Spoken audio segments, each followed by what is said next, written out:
গাড়ির সামনে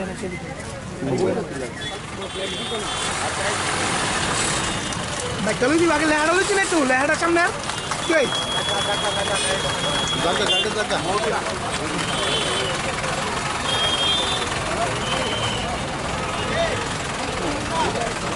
আমরা সবাই জানি যে 19/6/2022 থেকে শিলচরে ভয়াবহ বন্যা এখানে হয়েছে। তো সেখানে যারা বন্যা দুর্গতদের সাহায্যের জন্য ত্রিপুরা সিভিল সার্ভিস অফিসার্স অ্যাসোসিয়েশনের পক্ষ থেকে প্রায় 10 লক্ষ টাকা সমস্ত যে খাবার, বিশেষ করে শুকনো খাবার, সেগুলো ওনারা পাঠিয়েছেন। তো এখনও আমি যা শুনেছি সেখানে জল এখনও জমে আছে, জল নামবার যে তীব্রতা থাকা দরকার সেরকমভাবে কিন্তু নামছে না।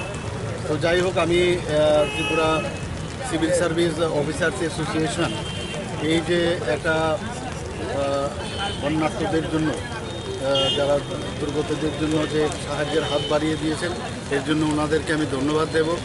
এবং মানুষের জন্য কাজ করে সেটা কিন্তু আজকে আবার প্রতিষ্ঠিত হবে। এই অ্যাসোসিয়েশন সবসময় ফিলান্থ্রপিক ওয়ার্ক করে থাকে, বিভিন্ন সময় বিভিন্ন জায়গায় ব্লাড ডোনেশন থেকে শুরু করে কোভিডের সময় ওনারা কাজ করেছেন। তো এর জন্য প্রায় যে সামগ্রী পাঠিয়েছে, চিরা, চাল, ডাল, গুড় ইত্যাদি বিভিন্ন রকম খাদ্য সামগ্রী ওনারা পাঠিয়েছেন। তো ওনাদের সাথে যোগাযোগ করেছেন, প্রায় 10 লক্ষ টাকার সামগ্রী ওনারা পাঠিয়েছেন। এর জন্য ওনাদেরকে আমি ধন্যবাদ দেব। সরকারের তরফ থেকেও আমি নর্থের যে ডিস্ট্রিক্ট ম্যাজিস্ট্রেট আছেন ওনার সাথে আমি কথা বলেছিলাম, আমাদের ওখানে যে এমএলএ আছেন ওনার সাথেও আমি কথা বলেছিলাম। তো ওনারাও সাহায্যের হাত বাড়িয়ে দিয়েছেন। তো আমি আশা করি যে শীঘ্রই ওখানকার অবস্থা উন্নতি হবে এবং মানুষ তার আবার পূর্বের যে অবস্থা সেখানে ফিরে আসবে। আজকে Tripura civil service officers association শিলচরের ভয়াবহ বন্যায় দুর্গতদের পাশে দাঁড়ানোর জন্য আমরা একটা ক্ষুদ্র প্রয়াস নিয়েছি। যে ওইখানে আমরা কিছু খাদ্য সামগ্রী পাঠিয়েছি, যার মূল্য প্রায় 10 লাখ টাকা হবে। আমরা এখানে দিয়েছি চাউল দিয়েছি, ডাল দিয়েছি, চিরা দিয়েছি, গুড় দিলাম, বেবি ফুড দিলাম, বিস্কিট, কেক, ওইগুলি আমরা দিয়েছি। আমরা এটা আমাদের প্রথম পর্যায়ের পাঠালাম। আমি ওইখানকার অ্যাডমিনিস্ট্রেশনতে কথা বলেছিলাম যে ওরা কি চায়। তো বললো যে খুব ভয়াবহ অবস্থা, আপনারা খাদ্য পাঠাতে যদি ইচ্ছা করেন তাহলে খাদ্য পাঠান। তাই আমরা রাতারাতি ডিসিশন নিয়েছি যে ঠিক আছে আমরা পাঠাবো। তা আমরা আমাদের এই মহতি যে উদ্যোগ সেটার সাথে আমাদের মাননীয় মুখ্যমন্ত্রীকে সামিল করতে পেরেছি। ওনাকেও আমরা যে বললাম, উনিও আমাদের ভূয়সী প্রশংসা করেছেন যে এটা একটা দৃষ্টান্তমূলক আপনাদের সিদ্ধান্ত, আমি অবশ্যই যাব। ওনার এত ব্যস্ততার মধ্যেও উনি আমাদের মাঝে উপস্থিত হয়ে আমাদের এই ত্রাণ সামগ্রীবাহী লরিকে উনি যাত্রা করে দিয়েছেন। তার জন্য আমি ওনাকে অশেষ ধন্যবাদ জ্ঞাপন করছি। আর আমি চাইব যে আসাম আমাদের পার্শ্ববর্তী রাজ্য এবং আমাদের সাথে ওনাদের একটা আত্মার মিলন আছে। আপনারা জানেন নর্থের এক সময় রাজধানী ছিল শিলচর, তো ম্যাক্সিমাম লোকের যোগাযোগ ওইখানেই ছিল।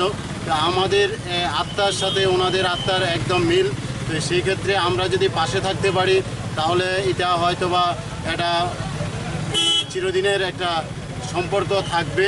তার জন্য আমরা এই কাজটা করেছি।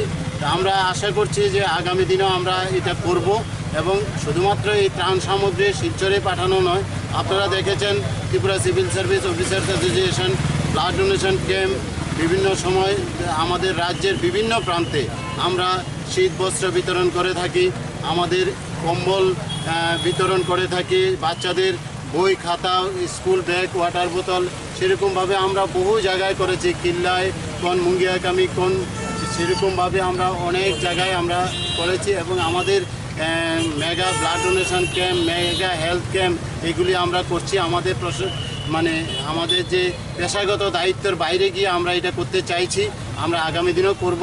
তবে শিলচরে আমরা এর আগেও সাথে সাথে আমরা পাঠাতে পারতাম, কিন্তু পাঠানো খুবই দুষ্কর ছিল। রাস্তাঘাট ভালো ছিল না, জল পুরা ছিল। এখন রাস্তাটা একটু খুলেছে, তার জন্য আমরা একটু দেরিতে হলে পাঠাতে পেরেছি, কারণ এখন জলটা একটু একটু নামছে। যেই পরিমাণে নামার কথা সেই পরিমাণে কিন্তু নামছে না। আরেকটা জিনিস দেখেছেন,